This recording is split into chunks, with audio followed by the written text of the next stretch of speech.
दोस्तों कुछ दिनों से यानी गोलू गौतम और रोशन रोही एक साथ नज़र नहीं आ रहे हैं क्योंकि बहुत यानी जो कि विवाद चल रहा था वो विवाद ख़त्म हो गया था। फिर से क्या यानी गोलू गौतम और रोशन रोही के बीच में विवाद हो रहा है। इसके कारण दोनों एक साथ नज़र नहीं आ रहा है क्योंकि आप देखिएगा तो अभी इतना स्टेज शो भी हो रहा है तो उसके साथ नहीं उसके टीम में नज़र नहीं आ रहा है क्योंकि टीम एक देखा जाए तो गोलू गौतम एक टीम का मेंबर हो चुका है। और गोलू गौतम जो कि ये नाम नहीं पूरा ब्रांड है क्योंकि गोलू गौतम भी आज के समय में किसी परिचय का मोहताज नहीं है। तो गोलू गौतम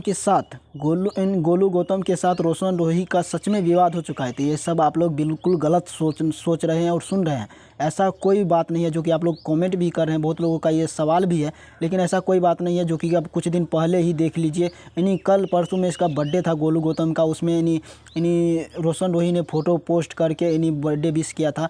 लेकिन ऐसा विवाद और कोई मैटर नहीं है, विवाद कुछ नहीं है, कुछ कारण बस दोनों एक साथ नहीं नज़र आता होगा, लेकिन बहुत जल्द एक नज़र हो सकते हैं क्योंकि ऐसा मैटर कुछ भी विवाद नहीं है। जो कि ये आप लोग जानते होंगे कि कल परसों में बर्थडे विश किया था रोशन रोही यानी गोलू गौतम का, लेकिन विवाद वाले देखा जाए तो विवाद का चर्चा कुछ भी नहीं है, विवाद का मैटर ही नहीं है। लेकिन आप लोग क्या सोचते हैं गोलू गौतम और रोशन रोही का जोड़ी कितने लोग पसंद करते हैं, आप लोग कमेंट में ज़रूर बताइएगा।